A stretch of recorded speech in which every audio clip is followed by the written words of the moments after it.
오늘 하나님께서 우리에게 주시는 말씀 봉독합니다. 에베소서 1장 15절에서부터 보도록 하겠습니다. 15절에서 23절까지입니다. 신약성경 제 성경은 310쪽입니다. 에베소서 1장 15절에서 23절까지 제가 봉독하겠습니다.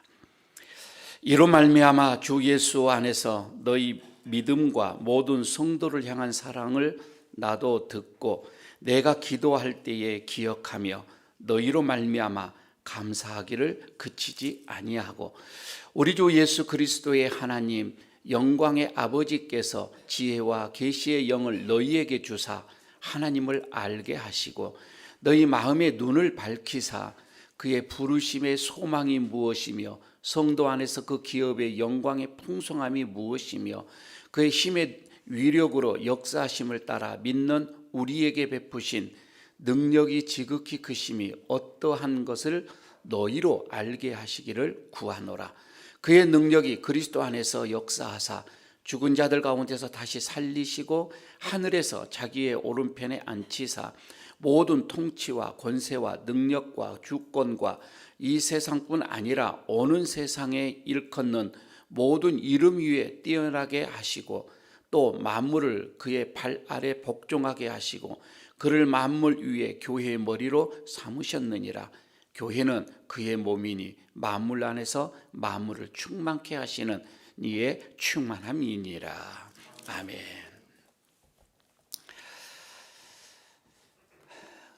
겨울이 지나고 이제 봄이 이렇게 옵니다. 봄이 찾아오면 어떤 이들은 몸에서 막 생기가 이렇게 느껴집니다. 그래서 들로 산으로 나가고 싶어서 안달인 사람들이 있는가 반면에 또 어떤 분들은 봄이 오면은 강가 벤치에 앉아서 사색을 즐기면서 시를 쓴다든지 그 책을 글을 읽는다든지 그렇게 사색에 잠기는 그런 사람들도 있습니다. 그러나 또 어떤 이들은 봄을 좋아하는 사람들 그 자체가 보기가 싫어. 그래서 두문불출 그냥 방에서 이불 뒤집어 쓰고 봄이 빨리 지나가기를 그렇게 우울하는 사람들도 또 들어는 있습니다. 그러니까 사람마다 환경을 대하는 그 자세, 그 마음 말입니다. 이게 다르고 세상을 살아가는 방식이 달라요. 그렇듯이 신앙생활도 마찬가지인 것 같아요. 똑같이 신앙생활을 하는 것 같은데 방식이 다 달라. 어떤 이는 이렇게 신앙생활을 하고 어떤 이는 이렇게 신앙생활을 하고. 오늘 본문을 이렇게 보면서 바울은 그렇습니다. 지금 에베소 교회에게 보내는 편지 내용이에요. 오늘 이 본문의 말씀이. 사실 바울은 지금 로마의 감옥에 지금 갇혀 있단 말입니다. 상당히 좋지 않는 환경적인 거예요. 그런데 이 감옥 안에서 에베소 교인들을 향하여서 고백을 합니다. 에베소 교인들에게 자기의 마음의 고백을 뭐라고 하냐면 16절에 이렇게 말씀을 하고 있습니다. 내가 기도할 때에 기도하며 너희로 말미암아 에베소 교인들로 말미암아 내가 감사하기를 그치지 않는다. 너희들을 기억하면서 내가 이 감사가 내 안에 그치지 않는다. 이렇게 고백을 하거든요. 근데 이 여기서 이 그치지 않는다라고 하는 이 말입니다. 내가 이 감사를 그치지 않는다라고 하는 말은 쉬지 않는다 그 뜻이에요. 쉬지 않는다, 멈추지 않는다, 말리지 못한다. 결코 쉬어 본 적이 없다. 그런 뜻이거든요. 그러니까 지금 사도 바울은 감옥 안에서 감사를 그쳐본 적이 없어요. 이 감사를 쉴 수도 없고 멈출 수도 없고 누가 말릴 수도 없습니다.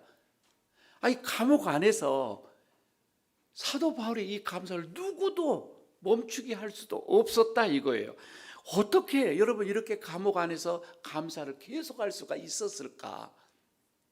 상당하게 궁금해요. 무엇이 그렇게 사도 바울의 마음을 잡았기에, 감동했기에 이런 감사를 멈출 수가 없겠을까? 아니, 여러분 이 감옥 안이 그렇게 환경이 좋은 거 아니잖아요.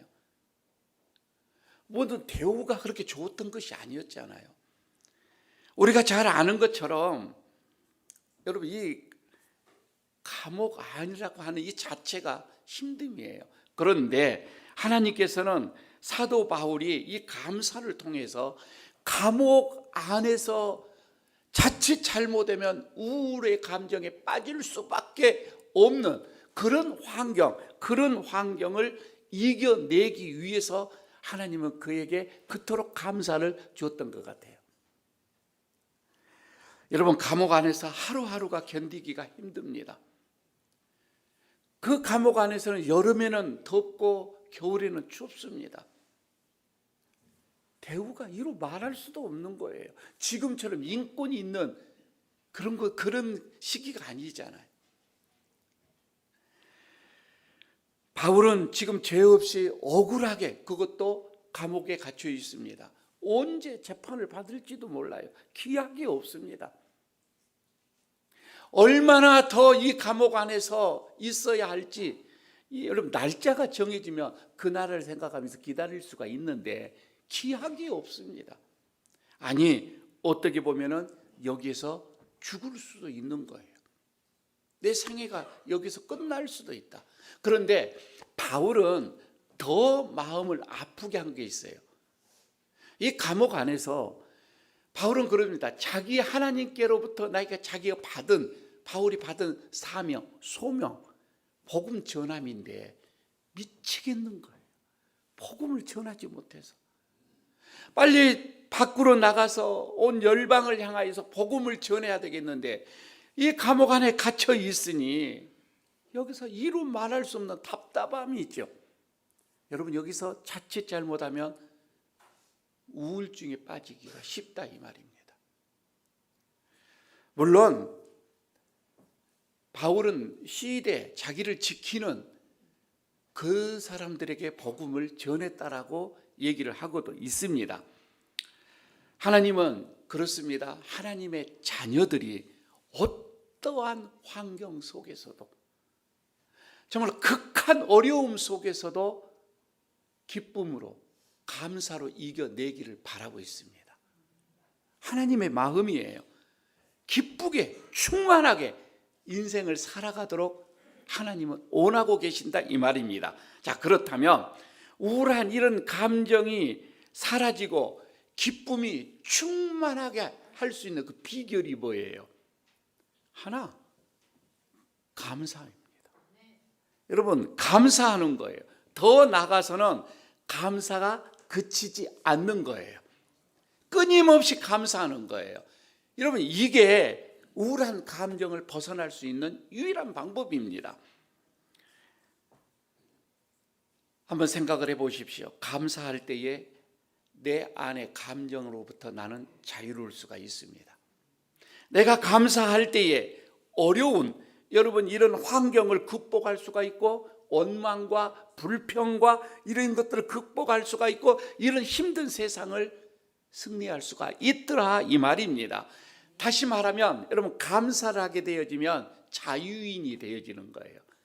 특히 내 감정으로부터 자유인이 되어져요. 그러나 반대로 말입니다. 한번 생각해 봐요. 원망이 많은 사람들 한번 보십시오. 이런 원망이 많은 사람들은 그는 누군가의 노예가 되어 있어요. 노예 생활입니다. 누군가에게 붙들려 있습니다. 내 영혼은 우울의 이 감정에 어떻게 보게 되면 떨어져 있어요. 감옥으로 떨어져 있는 거예요. 내 감정 말입니다. 우울한 감정은 어떤 그 감옥 안에 갇혀 있는 것과 같은 거입니다. 그래서 감사만이 내 이런 영이 자유로울 수가 있다. 내 마음이 자유로울 수가 있다. 우리가 하나님을 향한 이 감사가 그치지 않을 때에 내 안에서 끊임없이 솟아오르는 이런 감사가 있을 때에 나는 비로소 기쁨, 내 안에서 충만함, 내 안에서 행복을 누릴 수가 있는 거예요. 감사입니다. 우울한 감정에서 벗어날 수 있는 것 감사. 그래서 하나님은 지금 특히 바울에게 이런 또 우리에게 우울한 감정에서 벗어날 수 있도록, 그래서 자유롭게 살아갈 수 있도록 어떻게 했는가, 오늘 본문 속에서 세 가지로 한번 추려 보도록 하겠습니다. 첫 번째는 하나님을 더 깊게 알아가도록, 이렇게 하심으로 인하여서 감사하겠습니다. 하나님을 더 깊게 알아간다.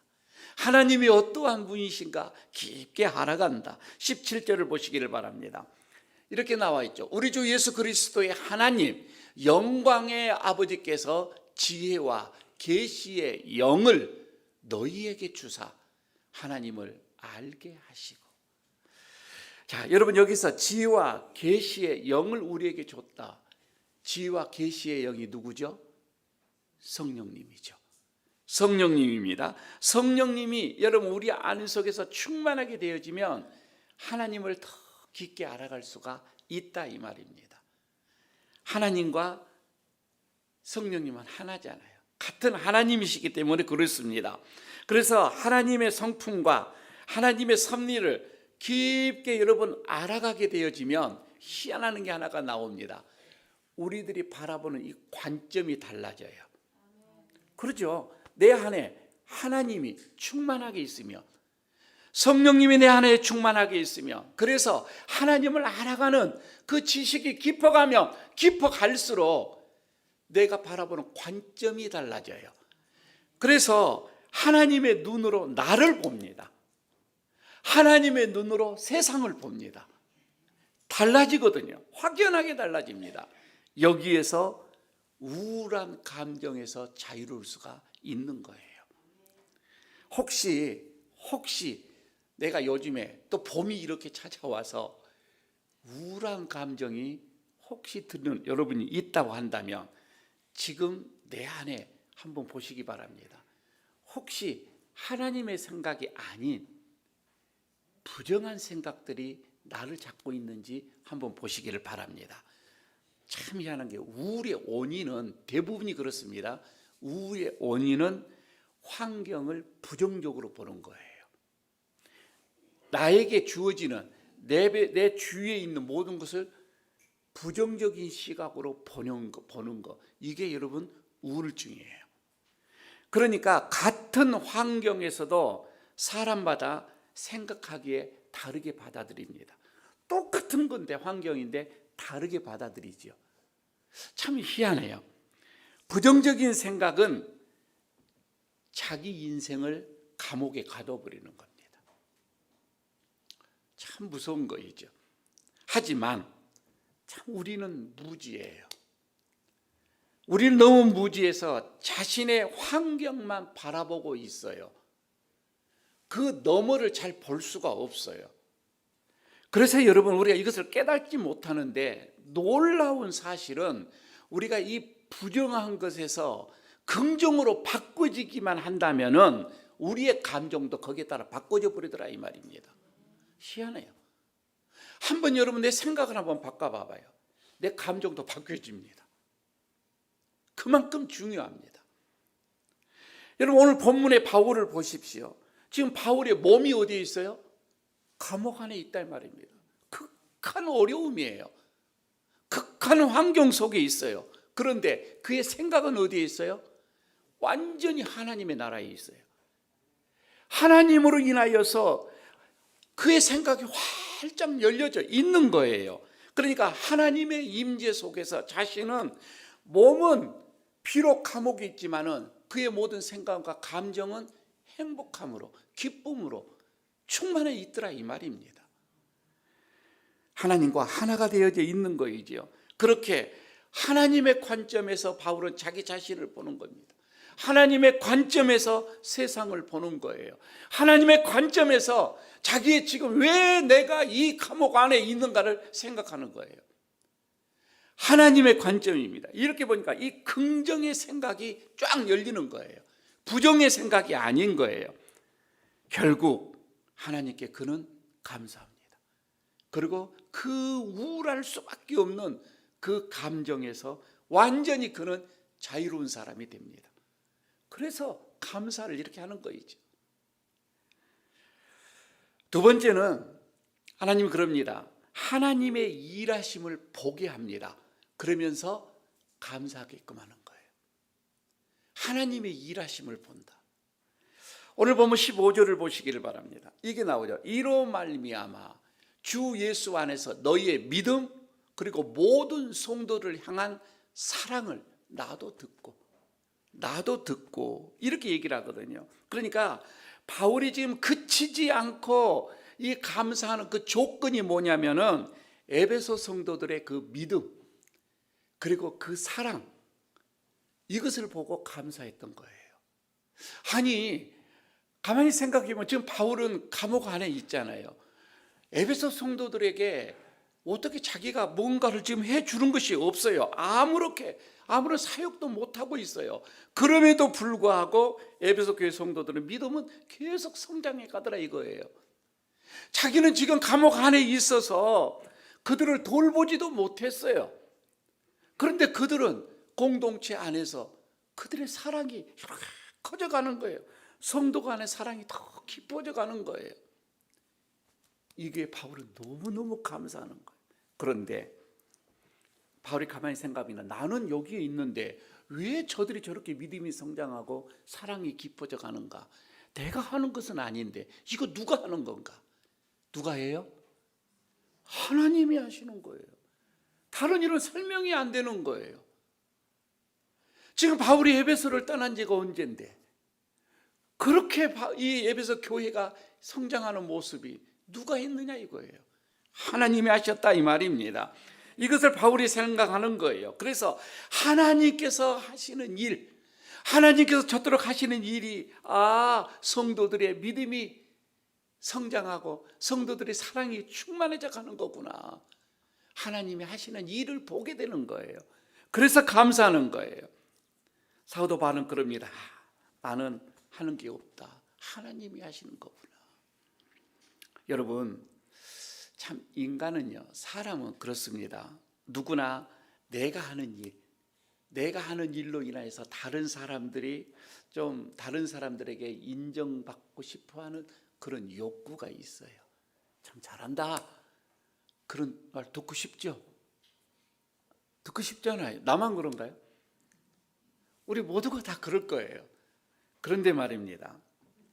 문제는 이런 인정의 욕구가 크면 클수록 어느 정도 있으면 괜찮은데 이게 너무 깊어져 가며 크면 클수록 우울의 감정에 느낄 때가 많아요. 빠지기가 쉽다 이 말입니다. 그런데 한번 생각해 보시기 바랍니다. 내가 내 인생에서 타인이 인정해 주는 거 여러분 그렇게 중요합니까? 타인이 인정해 줘야만이 내가 살아갈 수가 있습니까? 타인의 인정에 좌우된다. 내 삶이 좌우가 된다. 여러분 이것은요, 타인이 내 인생의 주인인 거예요. 그죠? 타인의 인정에 내가 좌우된다면은 타인이 내 마음의 주인이 돼가는 거예요. 불행한 거입니다. 다른 사람에게 인정을 받고자 한다. 여러분 이런 지나친 이런 욕망, 이런 바램, 이거는 대부분 그렇습니다. 칭찬과 어떤 이런 인정을 받지 못했던 어린 시절, 이 어린 시절의 영향이 많이 큽니다. 내가 그때 그렇지 못했으니까. 하지만 여러분 우리는 더 이상 어린아이가 아니잖아요. 어린이 됐잖아요. 이제 우리는 어른이란 말입니다. 어린 아이들처럼 타인에게 내 주권을 맡기지 마십시오. 왜 타인에 의해서 내가 그렇게 살아가야 됩니까? 우리는 오직 하나님의 일하심을 보는 거예요.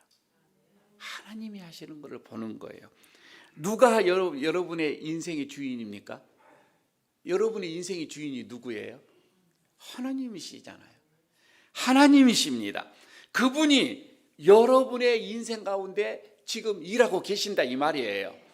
여러분들을 지금 여러분의 삶 가운데 일하고 계시는데, 내가 여러분 이루었다고 생각하는 그 일도 가만히 보게 되면 하나님이 이루신 거예요. 내가 이루신 것이 아니라 이 말입니다. 그래서 누가 잘했다고, 누가 칭찬하고 인정을 하면 여러분 너무 거기서 우쭐대지 마세요. 하나님이 하신 일이니까.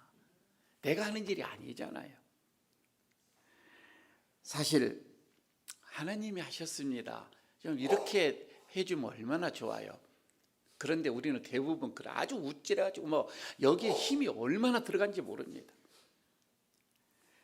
반대로 누가 나에게 잘못했다고 내 실수에 대해서 비난하고, 여러분 그렇게 하면 거기에 따라 너무 또 우울해할 필요가 없어요. 누가 나를 비난을 하면 그냥 그렇게 하세요. 아, 예, 그래요, 예, 잘 알겠습니다. 내가 좀 더 배우는 기회로 삼겠습니다. 아, 이렇게 가면 되잖아요. 그걸 그냥 밤을 못 자. 그 소리 들으면. 지금도 하나님께서는 나와 함께 일하십니다. 하나님이 하시는 거입니다. 그분이 때를 따라 일하시고 나를 가장 잘 아시는 하나님이 나를 이끌어 갈 것이에요. 그냥 하나님 하시는 일을 바라보고 가시기를 바랍니다. 마지막으로 하나님의 능력으로, 이 능력을, 우리 하나님의 그 능력으로 살게 함으로 인해서 감사하게끔 합니다. 하나님은 그렇습니다. 내 능력이 하나님의 능력으로. 오늘 본문에서 이렇게 나오죠. 19절에 봅니다. 그의 힘의 위력으로, 이렇게 나오죠. 그의 힘의 위력으로 역사하심을 따라 믿는 우리에게 베푸시는 그 능력의 지극히 크심이 어떠한 건가를 너희에게 알게 하기를 원하노라. 여러분, 사도 바울은 하나님의 능력을 구했습니다. 너무 자신이 연약하니까 하나님의 능력을 그렇게 구하면서 살았습니다. 자기가 하는 일들, 자기는 자기의 능력이 아니라고 했습니다.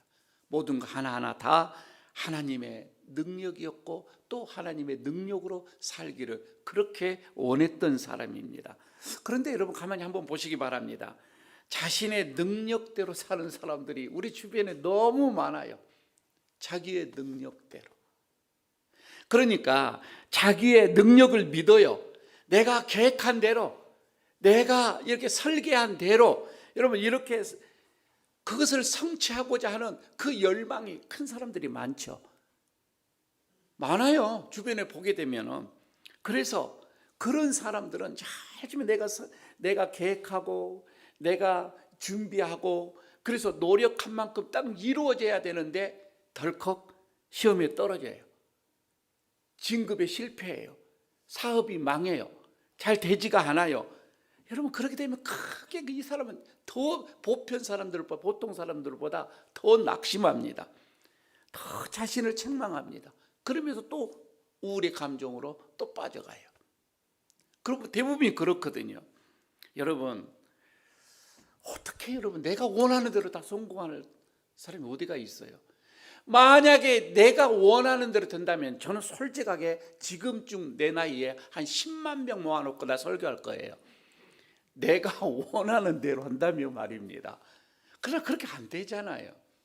여러분이 원하는 대로 됐다면 다 공주가 됐을 거이고 왕비가 되어졌을 것이고, 그죠?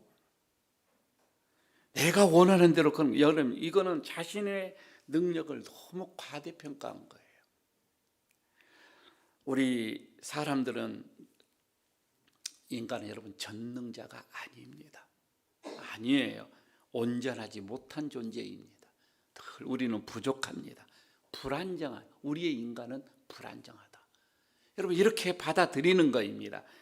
개개인의 부족함을 받아들이는 거, 여러분 이게 지혜입니다. 나의 부족함을 받아들이는 것입니다. 나는 불안정하다. 나는 작은 존재. 그렇기 때문에 나는 실수가 있다. 여러분 이렇게 한번 받아들여 보십시오. 그래도 괜찮다. 내가 잘할 때도 있고 못할 때도 있고, 내가 성공할 때도 있고 실패할 때도 있고, 아니 내가 생각하고 내가 판단하는 것이 옳을 때도 있고 그럴 때도 있고. 제가 어느 날 목회에서 자유로울 때가 한 번이 있었어요. 저는 새벽 예배를 한번 빠지게 되면, 잠에서 못 일어나서 빠지면 그 다음 새벽 예배 나올 때까지는 저는 아주 우울에 빠져 있었습니다. 나는 목사가 안 될 사람이야. 나는 목사 자체가 안 되는가 봐. 너무 힘들었어요. 그런데 어느 순간 그래, 나도 인간인데 그때부터는 정말 새벽 예배가 자유로워져요. 목회가 자유로워져요. 여러분 목사는 완벽하지 않잖아요. 목사님도 화장실 갔다 오네. 잃어버리면 안 되잖아요. 아니 저쪽에 시골일수록 저에게 몇 분을 제가 들었거든요. 저 잘 갑니다. 부족하죠. 부족한 게 많단 말입니다. 여러분 이게 그게 나다. 그래도 괜찮다. 여러분 이렇게 받아들이는, 자신의 한계를 수용할 수 있는 사람 절대 우울증에 안 걸려요. 우울의 감정에 안 빠져요. 나를 그냥 인정해달라는 것입니다. 사랑하는 우리 에이르교회 성도 여러분들, 우리는 우리의 능력에 한계가 있음을 여러분 기억하시기를 바랍니다. 나의 불안정함을 받아주시기를 바랍니다. 그냥 받으세요. 이를 위해서 우리는 그래서 하나님의 그 능력에 민감해야 되는 거예요. 나는 불안정하고 나는 부족하고 나는 연약하니까 하나님의 능력이 임해야 됩니다. 하나님의 능력이 더 필요합니다. 하나님의 힘이 없으면 나는 살아갈 수가 없습니다. 그것도 민감하는 거입니다. 그리고 너무 내 능력을 자랑하지 마세요. 그거는 한순간에 꺾여지잖아요. 그럴 땐 또 어떡하겠어요? 내가 잘한 것에 대해서 자랑을 그토록 했는데 한순간에 그게 꼬꾸라지잖아요. 그럴 땐 또 어떡하겠냐고요. 이게 하나님의 은혜입니다. 이렇게 고백하는 것이 더 낫다 이 말입니다. 하나님의 능력에 감사하시기를 바랍니다. 그리고 하나님을 더 깊이 알아가시기를 바랍니다. 여러분 이렇게 되어지면 어느새 여러분은 은혜의 자리에 서 있게 될 것입니다. 그 은혜의 자리에 서 있게 되어지면 그곳에서는 더 이상 우울이나 어떤 부정적인 거나 어떤 내 안에 있는 절망이나 어떤 낙심이나 낙담이나 이런 것들이 없다 이 말입니다. 거기에는 내 안에서 기쁨이요 즐거움이요 사랑이요 내 안에서 평화가 임하게 될 것입니다. 한 주일 동안 우리는 사순절 마지막을 지금 걸어가고 있습니다. 때로는 우울할 때도 있지만 긍정으로 여러분 받으시기를 바랍니다. 내 모든 상황을 하나님께서 하신다. 하나님께서 나를 이끌어 가신다. 나는 더 하나님을 더 깊이 알아가겠다. 하나님께 더 내가 의지하겠다. 여러분 이런 마음으로 한 주간 더 기쁘게 감사로 살아가시기를 축복합니다. 아버지 하나님, 오늘 주님께서 또 우리에게 우울의 감정이 느껴질 때마다 감사하라 말씀하여 주시는 주님, 사도 바울이 그런 감옥 안에서 척박한 그런 환경 속에서도 끊임없이 감사가 멈추지 않았던 것, 실수 없었던 것, 쉬어본 적도 없었다고 하는 그 감사 우리에게도 있게 하여 주옵소서. 어떠한 환경 속에서도 우리가 우울의 감옥에 빠지지 않게 하여 주시고 더욱더 감사가 우리의 삶 속에 빛나게 하여 주시기를 원합니다. 하나님을 더 깊이 알아가기를 원합니다. 하나님의 일하심을 우리가 보기를 원합니다. 그리고 하나님의 능력으로 살아가기를 원합니다. 성령님 함께하여 주옵소서. 예수님 이름으로 기도드리옵나이다. 아멘.